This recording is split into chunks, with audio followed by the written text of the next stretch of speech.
testimony, you said that you speak with authority when you say that this bill is a stunt and that a 6-week abortion ban is unconstitutional. I guess the first thing I would seek to clarify is that in my reading of the bill, that this is not a 6-week abortion ban, but rather a ban when a detectable harm is found. And then I would ask, what does give you the authority to say that a ban is unconstitutional?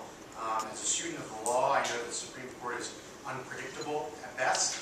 I don't think anyone could have ever predicted that the Affordable Care Act would have been upheld on the taxing power with Chief Justice Roberts writing for the majority. So I guess I'm curious as to how you are so certain that this is unconstitutional, particularly when both the Arkansas and North Dakota court cases never reached the Supreme Court, and the Sixth Circuit, the federal Sixth Circuit, has never heard a bill similar to this. Mr. Chairman, Representative Antoni. The 6-week point is where a physician would be first able to detect the fetal heartbeat.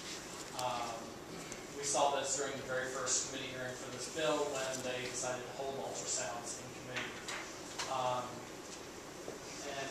They performed the ultrasound on one woman's belly. She was at 15 weeks, and then they did another one at 9 weeks. 6 weeks is when the experts that testified said that this is the earliest that they can determine this. So I'm an authority because I've heard it by qualified physicians. In terms of the unconstitutional nature, Casey is very clear. It establishes viability. The courts that overturned the bill in Arkansas and North Dakota didn't do so because they just disagreed with it. They did so because they were reading Casey. So every time this has come before a court at any point, Casey viability standard is what was used. Representative Patton. Thank you, Mr. Chairman. Probably a very curious question, but do you feel as though men have any role in this abortion discussion, or that the rights, the only rights that I can think of with exclusivity are in this particular case? I don't think that, Mr. Chairman, Representative Patton, I don't think that you can put a blanket statement across every relationship that exists between a man and a woman. I would strongly disagree that a rapist should have any say over whether a woman is choosing to terminate a pregnancy that was the result of him assaulting her.